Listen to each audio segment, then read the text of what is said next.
नमस्कार. आज आपण एका खास प्रवासाला निघालो आहोत. आपण युगऋषी पंडित श्रीराम शर्मा आचार्यजी यांच्या लेखणीतून उतरलेल्या अखंड ज्योती मासिकाच्या फेब्रुवारी 1965च्या अंकातील काही मौल्यवान शिकवणी समजून घेणार आहोत. चला तर सुरू करूया. सुरुवातच करूया एका खूप मोठ्या आणि महत्त्वाच्या विचाराने. मनुष्य आपल्या भाग्याचा निर्माता स्वतःच आहे.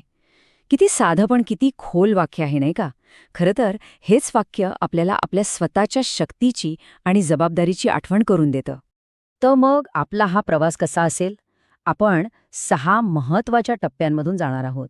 पहिला आहे नवयुगाचा उदय, मग अंतरातील अग्नीचे प्रबोधन, त्यानंतर विचारक्रांती, मग आपण उत्थान आणि पतन यावर बोलू. त्यानंतर एक खूप सुंदर संकल्पना आहे, गृहस्थ एक तपोवन, आणि शेवटी या सगळ्याचा सार, प्रकाशाचा मार्ग. ठीक आहे, तर मग सुरुवात करूया पहिल्या भागापासून. नवयुगाचा उदय. इथे युगशक्ती गायत्रीच्या आविर्भावाविषयी सांगितलं आहे.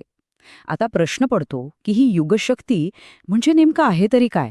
तर युगशक्ती म्हणजे सोप्या भाषेत सांगायचं तर ही एक अशी दैवी आध्यात्मिक शक्ती आहे जी खास करून आपल्या म्हणजे वर्तमान युगाच्या गरजांसाठीच आहे.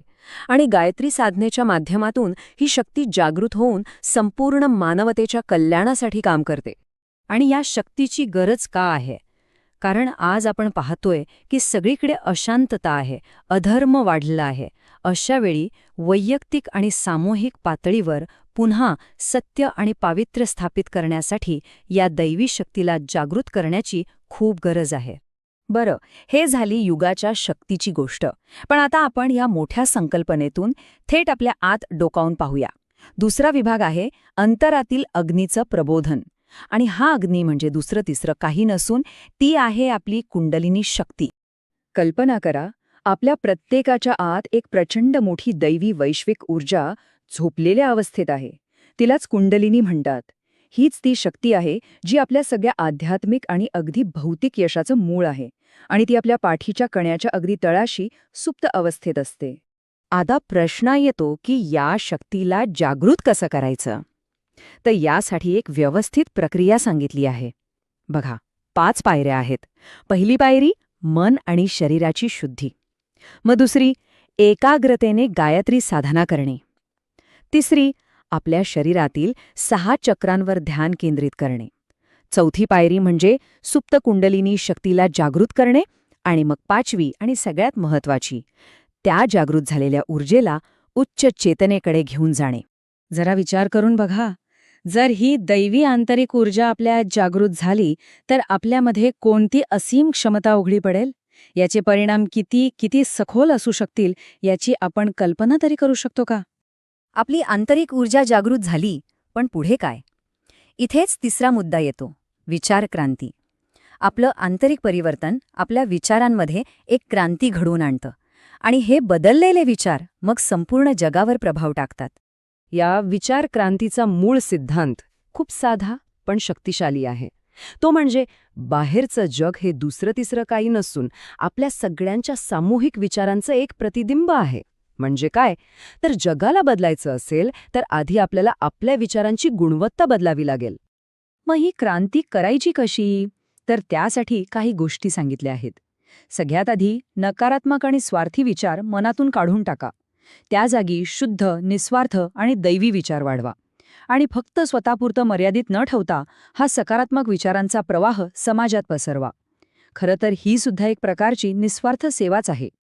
विचारांची निवड करणं म्हणजे एका प्रकारे आपल्या आयुष्याची दिशा निवडणं. आणि याच मुद्द्यावर आपला पुढचा विभाग आहे, उत्थान आणि पतन. यात त्या नैतिक निवडींबद्दल सांगितलं आहे, ज्या आपल्या आध्यात्मिक प्रगतीची किंवा अधोगतीची दिशा ठरवतात. इथे 2 मार्ग अगदी स्पष्टपणे दाखवले आहेत. एक आहे उन्नतीचा मार्ग, जिथे सत्य, प्रामाणिकपणा, सेवा आणि आत्मनियंत्रण आहे. आणि दुसरा आहे पतनाचा मार्ग, जिथे असत्य, कपट, स्वार्थ आणि अहंकार आहे. निवड आपल्याला करायची आहे. आणि ह्याच संदर्भात एक खूप मार्मिक वाक्य आहे. शहाणे लोक कठीण असला तरी उन्नतीचा मार्ग निवडतात. मूर्ख क्षणिक सुखासाठी पतनाचा मार्ग निवडतात. म्हणजे बघा, सगळा खेळ आहे तो जाणीवपूर्वक केलेल्या निवडीचा. आता आपण एका अशा संकल्पनेकडे येतोय जी खूपच सुंदर आणि व्यावहारिक आहे. ती म्हणजे गृहस्थ एक तपोवन. याचा सरळ सरळ अर्थ आहे आपल्या रोजच्या कौटुंबिक जीवनालाच साधनेचं क्षेत्र बनवणं. गृहस्थ तपोवन म्हणजे काय? तर आपलं घर आणि आपलं कौटुंबिक जीवन हे साधनेतला अडथळा नाही, तर तेच एक तपोवन आहे, जिथे आपण निस्वार्थपणे आपली कर्तव्य पार पाडून आणि सेवा करून आध्यात्मिक उंची गाठू शकतो. बरं, हे प्रत्यक्षात कसं करायचंय? खूप सोपं आहे. कोणतंही काम करताना फळाची अपेक्षा ठेवू नका. साधेपणा आणि समाधान अंगी बाळगा. कुटुंबातल्या प्रत्येकामध्ये देवत्व बघा आणि त्यांच्याशी प्रेम आणि आदराने वागा. आणि घरात नेहमी शांत आणि शुद्ध वातावरण ठेवा.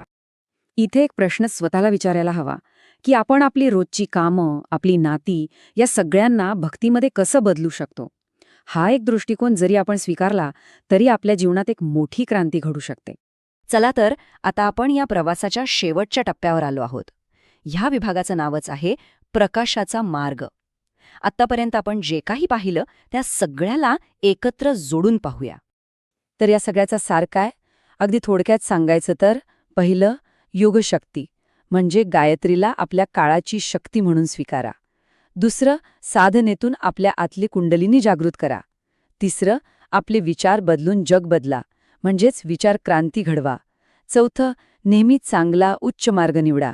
आणि पाचवं, आपल्या घरालाच साधनेचं क्षेत्र बनवा. हाच आहे तो प्रकाशाचा मार्ग. आणि शेवटी एका शक्तिशाली आवाहनाने आपण हा विषय संपूया. उठा, जागे व्हा आणि दिव्य ज्ञान व निस्वार्थ कर्माच्या प्रकाशाने जगाला प्रकाशित करा. हीच नव्या युगाची हाक आहे. खरंच हा फक्त एक संदेश नाही, तर नव्या युगाची एक हाक आहे, एक कृतिशील आवाहन आहे.